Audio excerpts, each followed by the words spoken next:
So, good afternoon everyone, and welcome to our ODLAA webinar on professional development for practitioners in open and distance learning. I'm Jo Osborne, chairing this session from the University of Tasmania, and we had registrations today ranging right from Charles Darwin University to the Hobart campus of the University of Tasmania, but no one from outside of Australasia, Australia today, I think. As you know, we have two presenters who are going to be talking to us about a couple of rather different programs, both of which originate overseas, but which are now finding a place in Australasia. Jerry's going to speak first about the Quality Matters program. We'll then have a 5-minute break for questions, and then we'll go to Janet, who will speak on the CMALT program, again followed by 5 minutes of questions to her. Then, before our hour is up, we'll hopefully have a few remaining minutes for general questions and comments from the floor. And newer arrivals will probably find that their microphones are enabled, but most people's are disabled, but I'll make them live when we come to the discussion time. So by all means make use of the chat function down on the left of your screen, but just bear in mind that presenters might not pick up your comments whilst they're actually speaking. Because this session is being recorded, remember that also includes the chat that's posted. Okay, let's move on now to introduce Jerry Kreger, a Senior Educational Developer from the University of Tasmania. And he has successfully introduced staff here to the Quality Matters program for the improvement of online unit developments. So over to you. Welcome, Jerry. Okay, thanks, Jo. At University of Tasmania, we've been exploring Quality Matters now for about 9 months, but there was quite a lead time to us adopting this program. We'd been searching for some time for some sort of quality standards or some sort of framework to inform the quality of our online courses for a number of reasons. The first was student feedback. Students had told us that our online presences were a bit variable and a bit confusing. Every unit was different and they had to go hunting for information. We also have a push for every unit to have an online presence. Academic Senate has approved that every unit will, but we're still struggling to get that recognised and adopted across the university. But there was a recognition that we would need to upskill teaching staff to achieve that outcome. Just recently we've promulgated a new blended learning model, and I can give a little more detail about that afterwards. And we're looking for something to augment our existing staff development options. Excuse me. Now, we'd been thinking about quality standards for some time, and at various times we'd had a go at writing our own. But every time I made an attempt to do that or was involved in a group that was developing those quality standards, I kept coming back to the fact that what we were writing wasn't any better than what already existed out there. Now, we had a fairly strong sort of resistance to buying in someone else's quality standards, but at the end of the day we found it difficult to write something that was as good. When we initially looked at Quality Matters, we sort of looked at the rubric and we thought, oh yeah, that's not a bad rubric, and moved on fairly quickly. But it's really only when you come back to look at Quality Matters in a deeper way that the underlying quality and scholarship and usefulness of the Quality Matters as a program becomes evident. I'll just turn my video off so that it doesn't chew up too much bandwidth. So it's worth situating Quality Matters in terms of where it lies in a quality chain. And we might recognise that there's quality processes at the sector level, the institution level, the course level, and the unit level. And I've outlined some of the significant quality initiatives in each of those levels. One that I'd point to that I've become more aware of recently is Sloan C. The Sloan organisation is similar in many ways to the Quality Matters organisation, and they do a fair bit that overlaps. So if what you hear today about Quality Matters is interesting, you may find as much again in Sloan C. So Quality Matters is situated here as being about unit design. It's not really about unit delivery or teaching per se. It's a framework that informs unit design. So Quality Matters, as I said before, is more than just a rubric. It's actually three things. It is the rubric, but the rubric that you see commonly from outside of the Quality Matters milieu is simplified. And so a lot of people look at it and don't think it looks particularly deep or impressive. But once you engage with Quality Matters and enroll in their courses or become a member organisation, you get access to the more well annotated rubric, and the annotations really are significant and the evidence behind those annotations are significant. Quality Matters is also professional development and accreditation. And the strong point about this in terms of adoption at UTAS is that the professional development that they've offered has been very relevant to the careers of academics and educational developers, and I'll talk a little about that towards the end of the presentation. Also in Quality Matters, and really at the heart of it, is a peer review process. The peer review is designed to be collegial, so that the reviews are carried out by academic peers. It is peer review, so it's not sort of senior review where you're being judged. The reviews are done for the purposes of feedback and improving the unit. The review process can be used informally, internally, or it can also be used, you can submit units for international review and get some level of accreditation out of that. I think the point that we've discovered at UTAS about engagement with the whole of the Quality Matters process is that it really is much more than the sum of its parts. From our academics participating in the professional development, for example, we find now as educational developers that we've got a significant common language with those academics when we talk about design. Quality Matters is very much about design, and it's often difficult to get academics to disentangle their design processes from their delivery processes. So this just creates a nice line in the sand about what is design, what is delivery. And when we talk about designing before the beginning of semester or designing for a certain outcome, the academics that we talk to then have a deeper understanding of how that's different to what they do when the unit is running. Moving on. So Quality Matters recognises that to deliver a high quality unit of study to students, many things need to be in play. One of those is course design that Quality Matters is squarely aimed at. And then there's course delivery, course content, the course management system or learning management system, other institutional infrastructure, faculty training and readiness, and student engagement and readiness.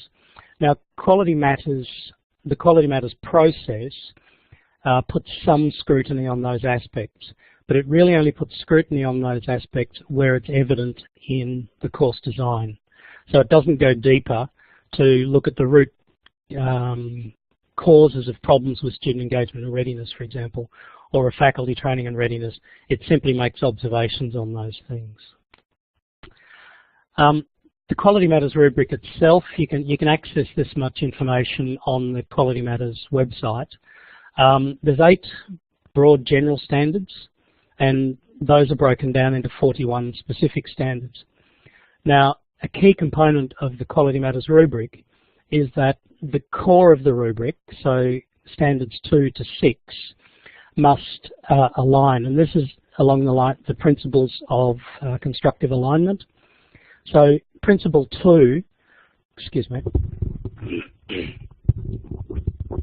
scrutinises whether the learning objectives are present and are appropriate and well written. And then Standard 3, for example, says, is the assessment aligned with the learning objectives? Standard 4 asks, are the resources and learning materials relevant to the learning objectives? Standard 5, are the interactions that learners expect to undertake relevant to the learning objectives, etc. So it's quite a well integrated process in assessing the unit. This is one page from the Quality Matters workbook, and it shows really just 2 standards in full. So this is Standard 2.1 about the learning objectives. Now, as I said before, this is all a lot of people ever see of the Quality Matters rubric, is just this standard under 2.1. But you'll see there is a significant amount of annotation to set some context around that standard and to inform the feedback that you might give a practitioner as to whether they are meeting that standard or not. There's also quite a bit more information that comes through the training that you undertake to become familiar with each of these standards. And so you'll see here under alignment, just a question, Joe, can you see the moving cursor on the screen? No. Are you using one? No. If you can use one of the images, the select object, and you can use one of those, and then you can use that to point. Where is select object? To where your screen is, just a list of little icons. The little arrow on the left. Select object. So I can do things like. Well, actually, use the next one down. See where that star is? Yep. Click that, and then choose a pointer. Can you see a hand pointer now? Yes. Okay. You'll have to click on the screen. I can't see it. Yes, that's it. All right. Yep. Okay. Right, that saves my useless gesturing to myself then, that's good. Okay, so here under alignment, you see that it spells out the concept of alignment quite well, and it flags up the fact that standards 2.1, 2.2, 3.1, etc. contribute to the achievement of the learning objectives in the course and so forth. So it's quite a detailed and well-integrated review process. So moving on, just to talk about the professional development aspect of Quality Matters. There's 12 courses in Quality Matters offerings. However, at UTAS, we've focused on 2 of those in the main. One is the Applying the Quality Matters rubric, and the other is Peer Reviewer. Now, the reason we've focused on these is that these 2 have the best combination of career outcomes for academics. I'll talk a little more about that later in our context. As I said, the courses focus on learning design and they model good practice. And the choice of course depends on desired career outcomes and fit with other professional development needs. Now, the courses themselves are fully online, so they model that good practice. And a lot of staff have said to us that they'd never been an online student before. They had no idea what online education looked like. And they learned a lot just from being put in that situation of being an online student. They also learned a lot from the fact that the courses run over just 2 weeks, and you have to complete all the required work within 2 weeks. And I'll tell you, quite a lot of academic staff have found it challenging to meet the assignment deadlines in this professional development. And that actually has driven quite a lot of animated conversations about what an illuminating experience it was to be an online student and have to manage their time and feel those pressures. The courses are approximately graduate certificate level, and we've tested this to some extent. One of our staff members was doing 1 unit in our graduate certificate, which is, we call it ELT 502, which is about peer review and feedback. And she had recently completed the Quality Matters Peer Reviewer qualification. And she said, I can see a lot of similarities here with this graduate certificate unit. So she submitted the curriculum and outcomes of the Quality Matters course to the course coordinator for the peer review unit in the graduate certificate. And she was accredited with half of the assessment loading of that graduate certificate unit. So that just gives you some idea of the scope of work.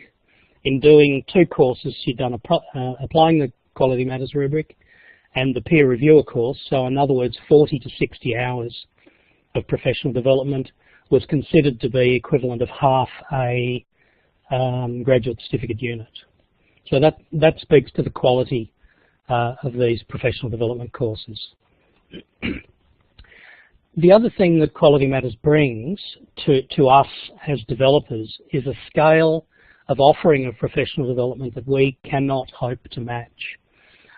This is the offerings from Quality Matters over 1 month, and you can see that 20-odd courses are available over that month.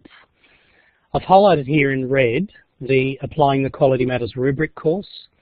You see, this is the core course that we think everyone should do, and this runs every week of the year and sometimes twice a week.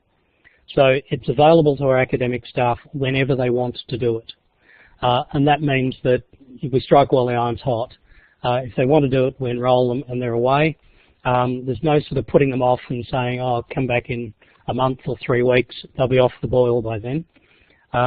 So brilliant scale in terms of what's available. Similar with the peer reviewer course, this runs just about every week of the year. And then there are other courses that people might want to dip into, creating accessible Word documents, for example, or using media effectively. There's some quite good ancillary units on offer. These are the numbers in terms of UTAS participation to date. Headline number, we've had about 95 staff go through this program, and 35 of those staff are professional staff and 60 of those are academic staff. So the preponderance have been academics. We haven't tried to sell Quality Matters very hard. Interest is spread by word of mouth. So academics are telling each other, I found this useful, perhaps you could consider doing it. I think it helped that we were paying. But academic staff are lining up to do fully online, externally accredited professional development because of the career benefits that it has for them. And similar for educational developers, a significant number outside of our centre, which is TILT, a significant number have enrolled in Quality Matters.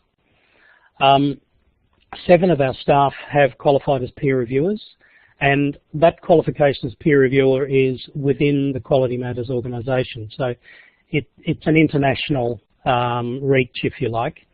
Once you're in the pool of peer reviewers, you could be invited to review a course from anywhere in the world. So when you're conducting a review, you look for reviewers external to your organisation, and you just might be picked as one of those if your combination of experience and subject matter background fit the needs of an external review.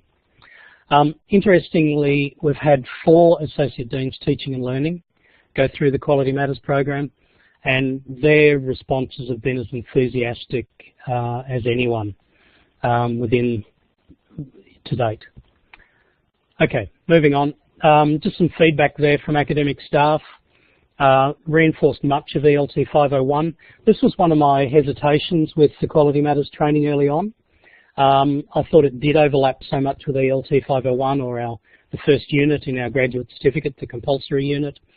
But academic staff are saying that it's distinct, but highly aligned with that academic unit. I got as much again from observing techniques used by the facilitators in the online course as from the content. So this is around being an online student and observing the teaching practices of other online teaching academics. And this slightly facetious comment from someone that we educational developers had probably known all this stuff all along, and why didn't we tell them? Well, I might say that we'd been trying. I'll just quickly run through the review process. I see time's moving on. In the review process, the instructor decides that they want their unit reviewed. It is a peer thing. It's led by the practitioner. It should never be led by a head of school saying, thou shalt be reviewed. So the reviewer completes a worksheet, and this just sets the context. It sort of says that these things happen online, these things happen face-to-face, so that when you're reviewing the course, you can understand what happens in what mode of delivery. The review is carried out by 3 qualified reviewers, and I've talked to some of that already. The review takes place largely from the perspective of a student. So it's about the student experience of the course. It's not an insignificant amount of work. A review takes 1 to 2 days. We've done a number of reviews within UTAS, and that number is pretty sound. So you need to think fairly carefully about which units you review and which units have the capacity to act on the recommendations of a review. Another significant point is that the standard to pass in Quality Matters is quite high, 85%. So when you're assessing whether a course meets standard 2.1, you're judging it at the level of 85%, so that's a higher distinction or an A. And if it doesn't meet it at that level, you give feedback so that the course can meet it at that level.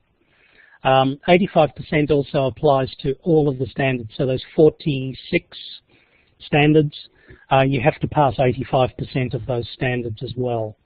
So it's a very high level to achieve a good compliance with this Quality Matters rubric. The course may be modified and then re-reviewed. Accreditation, I'll move through a little quickly. Individuals, institutions, or of individual units. For the institution, accreditations mean we can evidence that we've got this externally recognised process in place, and that might be useful in terms of engaging with consortia, I don't know, Open Universities Australia, or accrediting agencies. They might just decide to undertake a little lighter touch review if they know we've got good quality processes in place. This exchange and consulting opportunities, I said already we've done some reviews. We've also done some external reviews for another institution, and we did those on a sort of a cost recovery basis and not strictly within the Quality Matters framework, but we had an opportunity to engage with other institutions and observe the practices within other institutions, which was quite illuminating in itself. How can you participate? Can I ask you to wind up, please, now, Sherry? Yep, will do. Yep. Any individual. Sorry? No, sorry, yes, I've come to an end. Yeah, thanks. Okay, yep. Any individual can simply create an account and enroll in any Quality Matters course. So you don't need to become an institutional member to do it. We think that a lot of value comes out of the institutional membership. This idea around having a common language and a common sense of purpose is quite important. Our costs to date, our institutional membership has cost us $16.50 US per annum, and the total cost to support, that should say 95 staff to train in Quality Matters, has been $20,000. Now, on the one hand, that sounds like a lot, but on the other hand, given the flexibility, the scale, and the quality of this, we couldn't have offered that flexibility, scale, and quality to 95 members of staff for anything like $20,000 if we tried to do it completely internally, having developed our own rubric, our own training schedule, our own peer review process, etc. So to my mind, $20,000 is very cheap for the outcomes that we've got. I mentioned teaching performance expectations. If you're not aware, UTAS has got new, significant, well-structured teaching performance expectations. And if anyone's interested in those, Joe or I could send you a copy of that. We're also engaging with the UK Professional Standards Framework. And for educational developers, it could be CMALT that you're engaged with. And Quality Matters is quite good fodder for your CMALT portfolio that Janet will be talking about shortly. We're going to tick along with Quality Matters. We don't have specific funding for it at present, but we're funding a trickle of academics to participate. We'll conduct about 10 reviews this year, and I don't think we'll up our level of membership because, as I said, having Quality Matters run our training is very good value for money, and maybe we'll conduct our own accredited reviews, but that's a few years down the track. Okay, we've got time for a few questions. Yeah, we started 5 minutes late, Jo. Yes, but I've still got to provide time for Janet to come in as well. Yes, so, of course. Yes, thank you, Jerry. Yeah, having been part of the process, I know how involved it is, and it's very difficult to run through it and all its benefits and everything at the same time. Please, could, if anybody would like to ask Jerry a question about this or make a further comment, could you do it just by raising your hand first by hitting the icon above the list of participants, and then I'll ask you to come in time, right? We've got somebody. That was me. Who's that? Oh, is that you? Were you just testing? Yes. All right. So has anybody got a question that they would like to ask or a comment they would like to make, please? They all fall asleep. Right. So Mutwota, go ahead, please.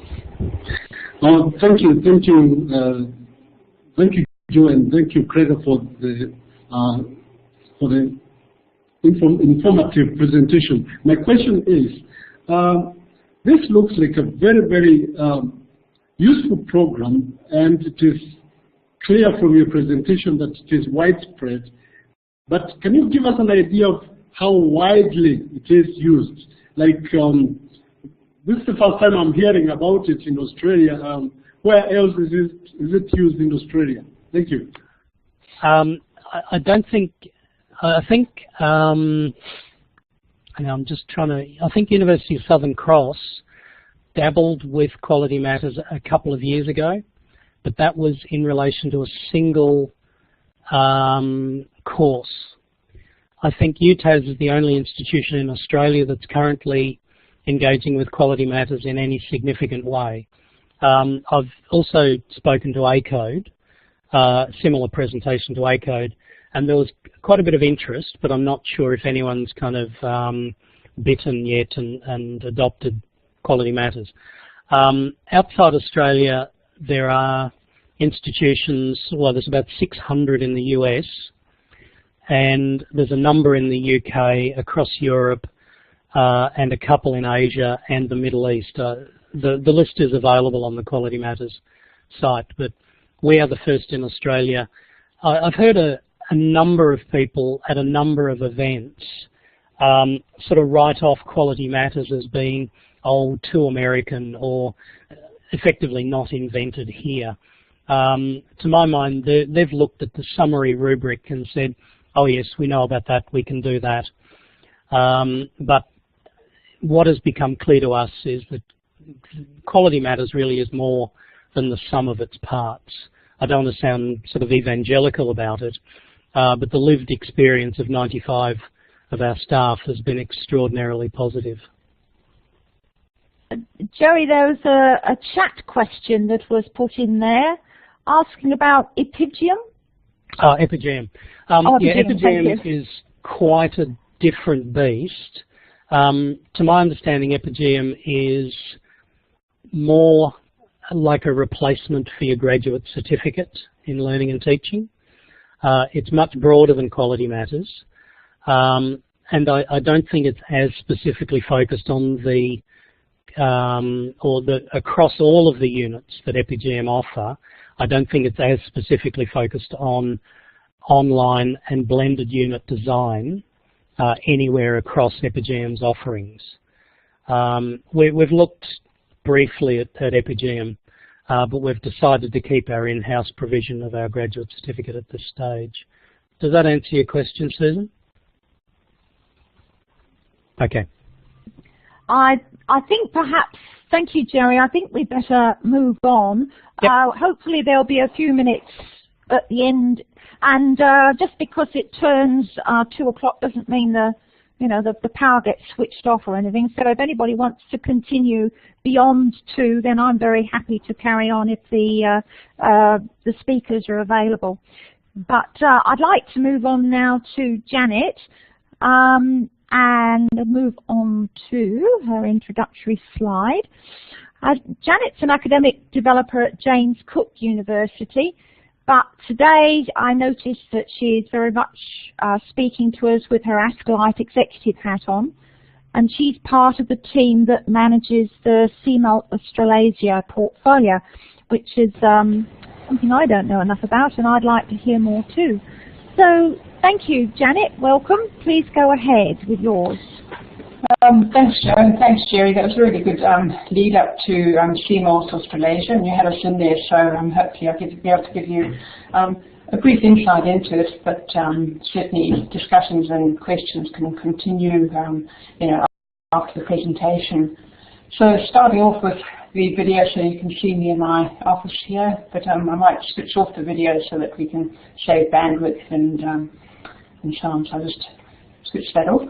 And just let me know if there's any problems with the audio and sound, Joe. Just give us a yell. So today I've got my CMALT hat, my ASCILITE executive committee hat on, but I am residing at James Cook University up in Townsville. So I thought just to make you envious of the lovely tropical lifestyle, there's a picture or two of our places on campus. That very large building is the Eddie Koiki Marbo Library, where our offices are. You can see it's a 3-story building, so we have some very large trees. Our streams are flowing quite well after the recent cyclone that passed through, but the skies are blue again, and it's just a lot of water everywhere. We've got some lovely campus, lovely environment anyway. So on to, I guess, the business side of it. Briefly introduce CMALT Australasia to this audience, give you some insight into perhaps who might consider the CMALT scheme, what are some of the benefits, a brief overview of the scheme, where you can find more information, and if we have time, a little bit of insight into how you might develop the portfolio. So CMALT Australasia is a relatively new scheme. I think it was set up over 2012, 2013, and basically what CMALT Australasia is a sister scheme to the Association for Learning Technology in the UK's CMALT scheme. So they fully administer the scheme for us at the moment, and it's a professional accreditation scheme, and it's based and it's a portfolio-based scheme. So I guess unlike the Quality Matters, where you've got the course design, this is about personal accreditation and professional development. I think it's been going in the UK for well over 10 years. And I think it developed out of a need to have experience and capability certified by our peers. So for those of us that are in the session, I guess for many of us, technology is a very core part of our jobs and our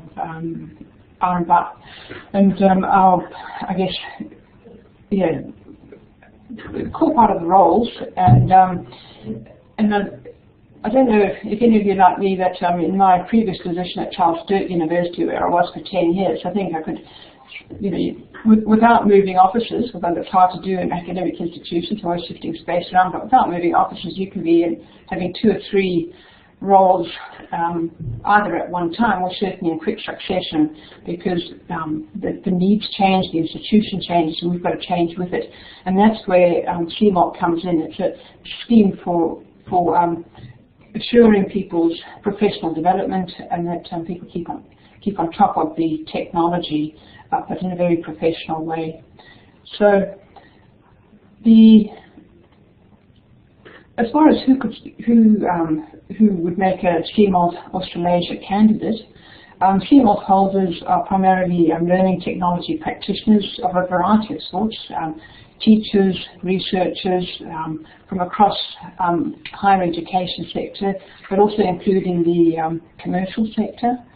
And I think some of the other people, we get administrators and managers, trainers, students, consultants, lecturers, and I think there are about over 300 CMALT holders in the UK, or certainly a support network from what I can understand from their website. And in Australia, in the Australasian area, we've got about 6 CMALT holders at the moment, with a number of people that have got their portfolios completed, that are being assessed, or they're busy working on them. So I took over this role together with Shirley Ruschel from USQ as part of the ASCILITE exec late last year. So we're just getting in touch with the scheme and all of its potential. And it's a pretty exciting space to be working in, so we're really looking forward to the ongoing future developments of this. So what I'm going to I guess I'm going to ask Joe at this stage to prepare us for a little bit of discussion, and because I'd like to find out what your thoughts are on the benefits, the potential benefits and the recognition of CMALT Australasia within your own area. It's well recognised now in the UK, where there's the strong CMALT base. It's getting growing recognition here in Australia as people hear about it and as the numbers of applicants increases. But I believe that the recognition and value will be driven by our own sector. So the more value that we see in it, the more people that are taking it up, the more it becomes something that's worthwhile, something to have on your CV, something to and for people to engage with it. The UK is busy mapping CMALT to other frameworks. The UK Professional Standards Framework and other internal development frameworks, and that could be an area that we look at here down the track. So I'd like to open it up briefly to some comments and discussion from the participants today as to what do you think CMALT Australasia could mean for you in the work that you do, and also what could it mean for Australian institutions. You can feel free to just put in a chat message or to put up your hand and take the microphone. Just a couple of minutes if anybody has any comments here. Over to you, our audience. We'd like to respond to Janet's question. Come on, don't be shy. Oh, Jerry. Okay, Jerry. Please, go ahead, Jerry. Yeah, I've been looking at CMALT for some time, and I did when I worked in the UK about 10 years ago. And I think one of the good uses of CMALT for an individual is the portability across institutions, so that you're getting independent recognition of the skills that you have and that you've developed within a specific positional role at one institution. You've then got independent recognition of that you can carry across if you want to move between institutions. So it's a strong job application feather. What is it? String to your bow. All of the above, yes. Thanks, Jerry. That's a good point. Has anybody in our audience actually engaged in the CMALT program? Oh, Jerry. Go on then, are you the only one? It seems so. I've started my CMALT portfolio. I've been a little sort of dilettante about it, I must admit. It's a difficult thing to prioritise. And what I said about portability and job applications isn't so relevant for me, or I don't think it is, unless there's something dreadful happening in the background. You know, I've got an ongoing position, and I'm unlikely to want to move institutions. So I'm undertaking CMALT as a kind of a leadership undertaking to, be able to mentor other people within UTAS or around Australia through my role in ACODE. But I haven't been very good at progressing it, I must say. There are a couple of... Sorry, carry on. And just that I guess the incentive is an important one. And I know that we've got a couple of successful CMALTers at ANU. We've had some interest from a couple of institutions who look at institutional membership, and I'll get to that on the practicalities of it. So, you know, where the institution supports it, and I guess it's much with quality matters as well. When the institution, there's a bit of a driving force from within it, from in a particular area, that's where we'll see it happen. I do see it, Susan's talks about the special interest groups. I'm not sure if you mean the ASCILITE special interest groups, which is a newer scheme, and we can perhaps talk offline about that. There's certainly a lot of support from the UK for CMALT through a variety of different types of groups. So if you still want to find out more about that, once I've been through some of the practical details, Susan, at the end of it, we can follow up on that. Yeah, that certainly gives me a little bit of an idea of where some of the thinking is. And so perhaps to give you an idea of a bit of an overview of the scheme under those sort of 6 headings. First of all, registration. As I indicated earlier, CMALT in the UK administers the scheme, and they've got all the assessors and so on. So we work with them on that, and the intention is that we'll gradually become, I guess, more self-sufficient and have more of a base here where we can have the assessors in Australasia. The cost for registration is £150 individual, and that's a once-off upfront fee for joining the scheme and putting in your portfolio.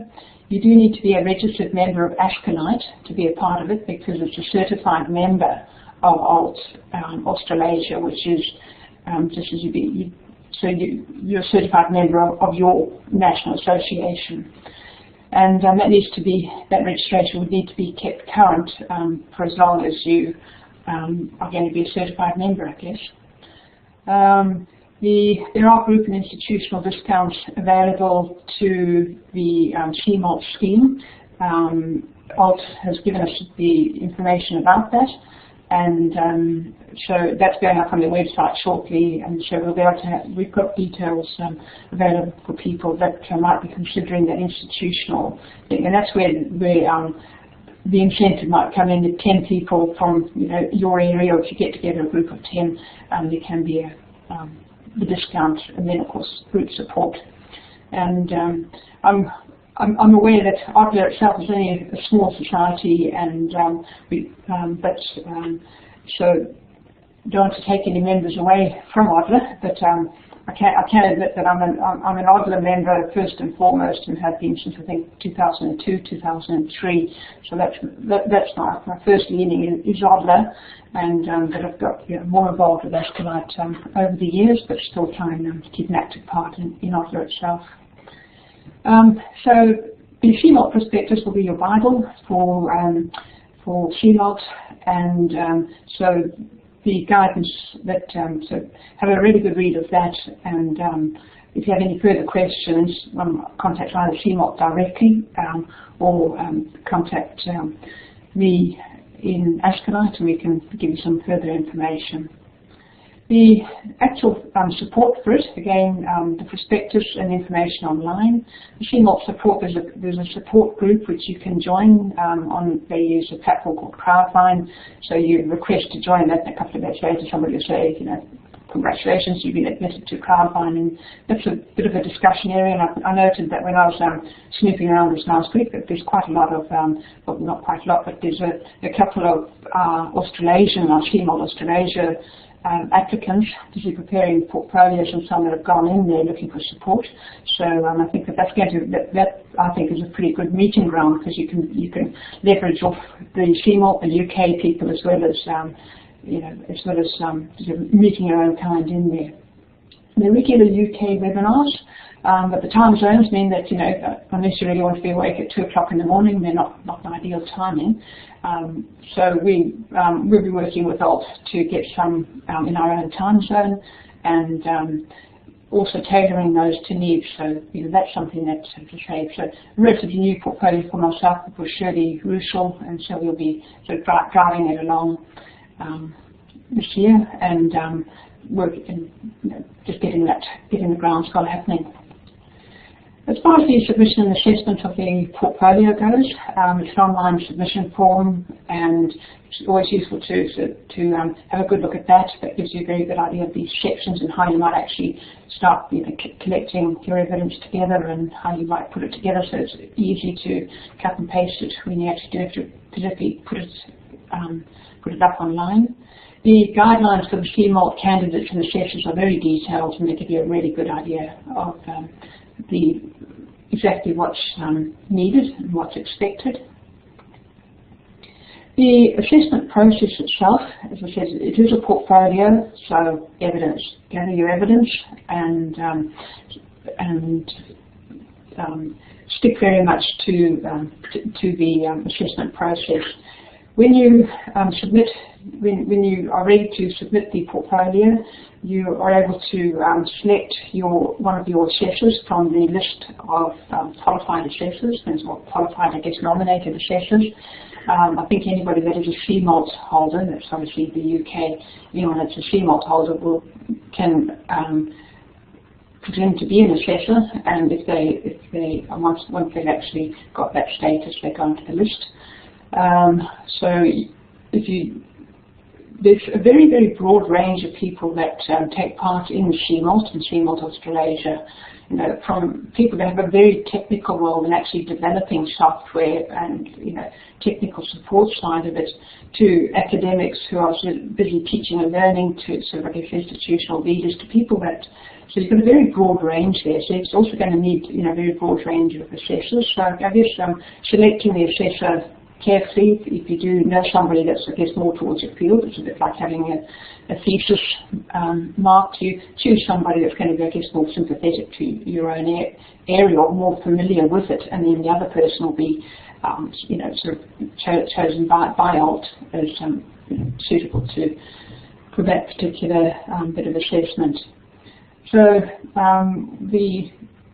once the portfolio has been assessed, the candidate will be informed of the outcome, either a pass or what they call a referral.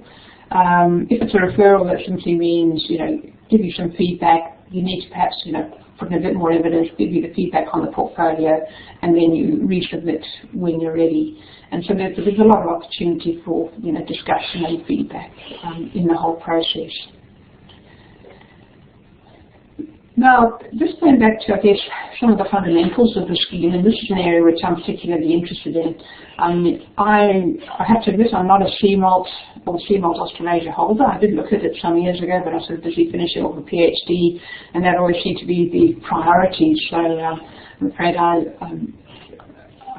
haven't been through the portfolio process, but I do know the documentation quite well, because in my former position, as an educational technologist, educational designer, and manager of educational design and media teams, I used to go to the CMALT principles and values and their guidelines a lot, because as you continue reinventing yourself, the unit, the division that you're in, learning and teaching, I found them just some very good fundamental principles and values that really support the work of the learning technologists, academic developers and educational designers.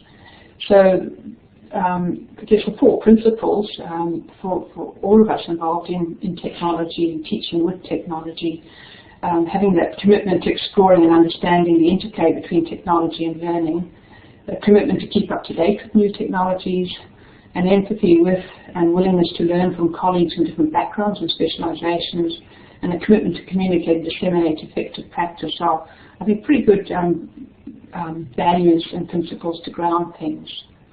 The core areas when you actually develop a portfolio, those principles underlie these key areas, is operational, very much the hands-on, what you do every day, teaching, learning and assessment, the wider context, the legal, the policy at both institutional and national level, communication, and then the final area that you would need to provide evidence for is in one or more specialist options.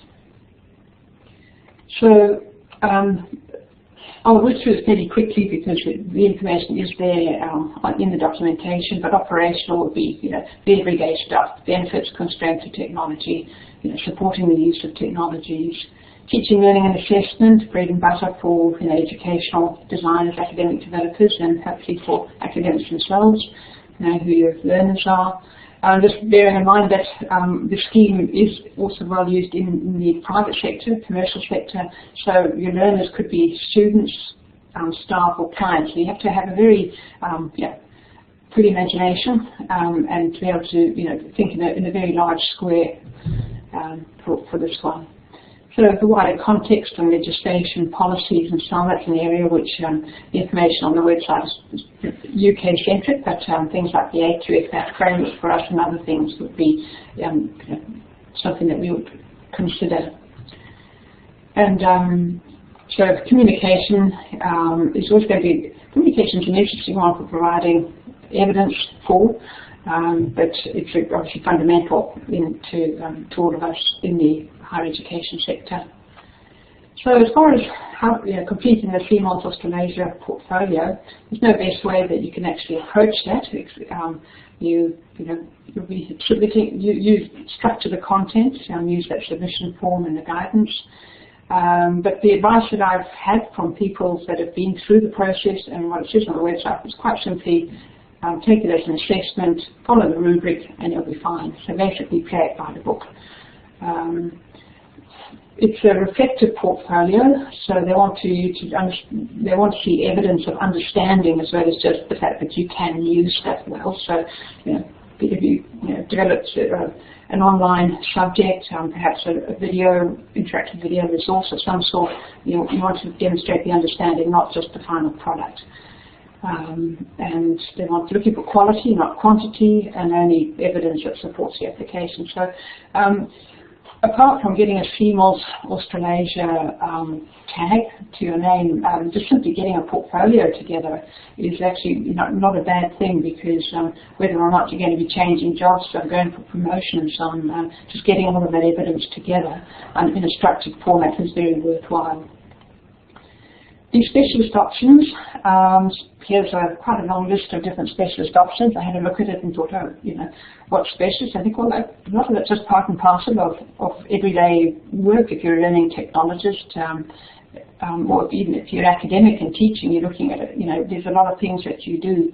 But specialist, I guess, means that you go into it in a lot more depth, so a lot more depth than the average person. And I went through that and looked at, probably could cover about 75%, at least 75% of those in roles over previous years, over the last 10 years or so.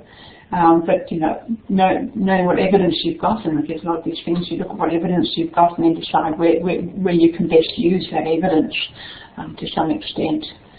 And and the specialist options do continue to grow, and I think that there's also, if you have an area, obviously OERs and MOOCs are some of the newer areas. If there's areas that you are particularly interested in, an emerging area in your own field, then you just simply ask the question of relevant people in CMALT about that.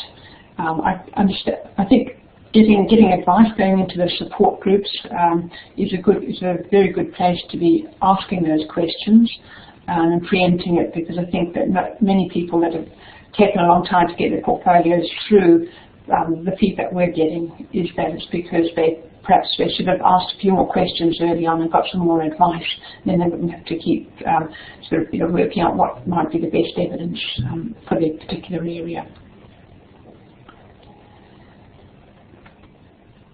So a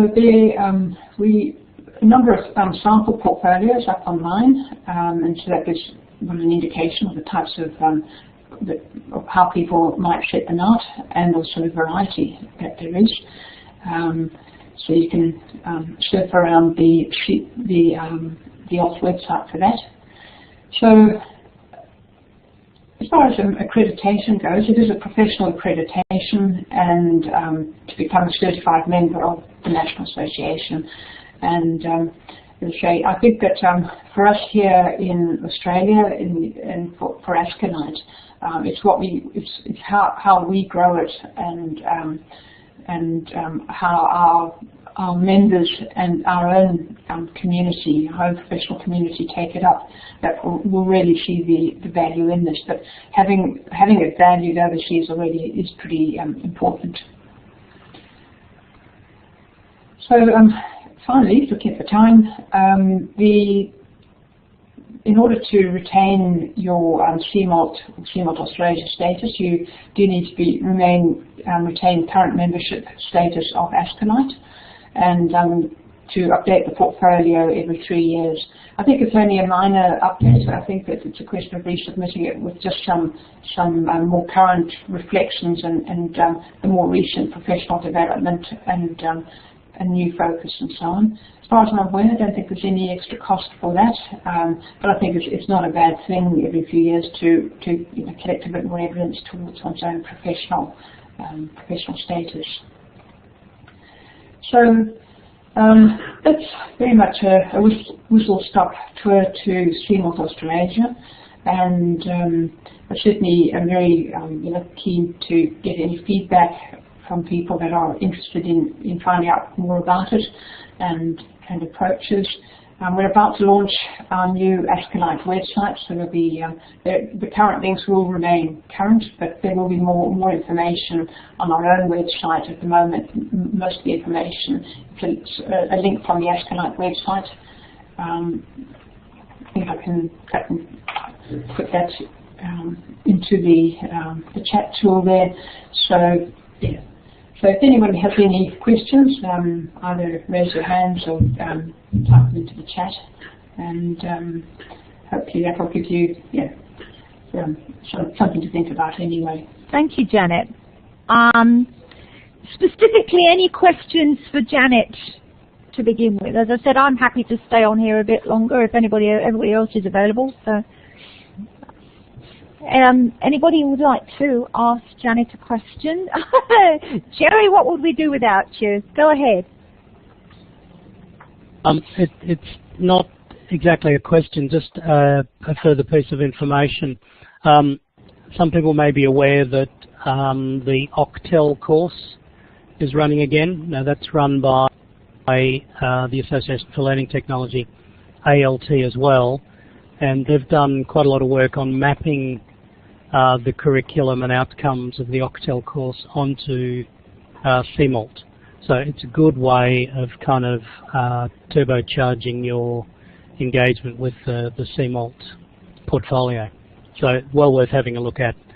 It's a MOOC basically run by ALT. And in actual fact, David Jennings was actually a previous participant in our webinar series in his experience with running that MOOC. So that's another one to check back on in our webinar series. The recording's available on the ODLAA website. Sorry, any other questions or comments for Janet amongst our audience, please?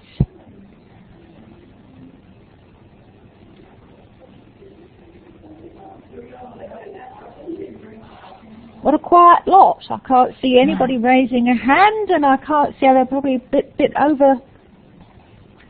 over-informed, I think, at the moment. I know what do you think, Janet, about there's so much interest now in portfolios for different things. I mean, we're meeting a lot with all our online learning.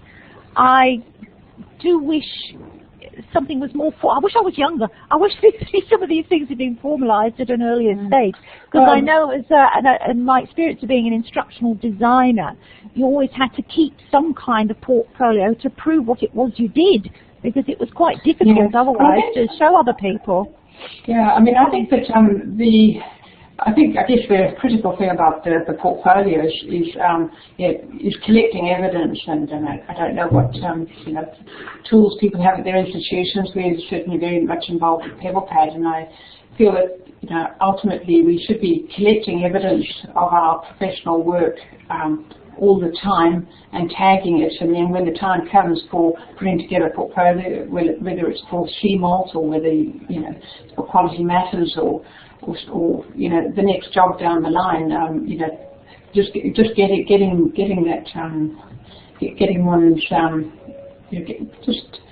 getting into the habit of it, I suppose. It is, yeah, it's a habit. Particularly the idea of tagging evidence and having a framework. So this gives us, you know, the 4 principles and 5 areas of work, from the operational to the teaching, learning and assessment and the specialist options. You've got that as your framework to start with when you collect your evidence, and then, you know, you might find, you know, obviously any one piece of evidence could be multi-purposed.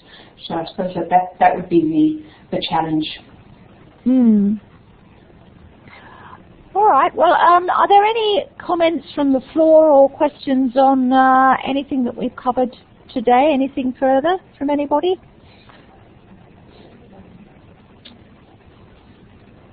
I think everybody's very interested. Contact details there for anybody that would like them. So it's probably I'm sitting at you for direct contact, but you know, if I'm away on leave or something, then, you know, we encourage people to use the info at ASCILITE web address, and all this just gets forwarded very quickly to the relevant people as well.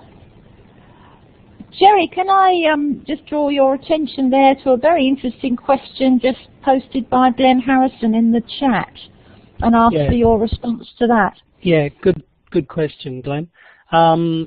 I think Quality Matters is more for online and blended learning only. A lot of the principles that are in the Quality Matters rubric, such as those around constructive alignment and you know, appropriate use of content and tools and so forth, are equally applicable to face-to-face delivery, but I think much harder to access in face-to-face delivery, because the explicit statement of learning outcomes often isn't so obvious in face-to-face, or the ability to review content isn't so easy in face-to-face, or the ability to look at the exact structure of assessments. And so you could apply many of the principles, say, to a unit outline document as a framework to review a unit outline. But my experience of peer review in the past, and that's at three different institutions now, is that peer review of face-to-face delivery tends to be a little bit ad hoc, with potentially lacking a framework for that review, where someone comes in, observes your teaching, and sort of then just sits you down and makes some observations about it. What Quality Matters brings is a rigorous and detailed framework or rubric to that peer review. So I don't know whether that quite answers your question, Glenn. As you will notice, I just put my hand up, if you don't mind. A comment on your comment. I think maybe, well, 2 comments actually. I think people who actually follow the peer review process might question that one about frameworks of face-to-face teaching, but I know there are frameworks that have been put together and follow quite objectively. However, that was not the comment I was going to make. With regard to any bleed off of process, if you like, for the benefits with the face-to-face delivery, I think one of the things that you pointed out early on has been a benefit that I've experienced, and that is an immediate recognition of common language. When you're talking about reviewing, and people so much more understanding of what alignment is, so much more understanding of what they're using their technology to deliver, which could be just as an equivalent for face-to-face learning as well. So I certainly think there's been much more of a collegial kind of framework, which has probably spun off in what's developed for reviewing online, face-to-face teaching as well as online. That was my feeling. And if you're talking, you've forgotten to put your microphone on. No, I was just letting your comments wash over me. I think you're right. Yes. Okay, well, I think I'll wind up now, if that's all right for everybody else. And thank you very much to both the presenters and the participants who've been joining us this afternoon. I will send a link to this webinar recording to all the registrants for today's session. That will link to the original Collaborate recording that I will receive, and then in a couple of weeks' time it should also be available in MP4 format, which will be linked from the ODLAA website, and ASCILITE have asked for a link which will also be made available to their website as well. So I will now close the recording.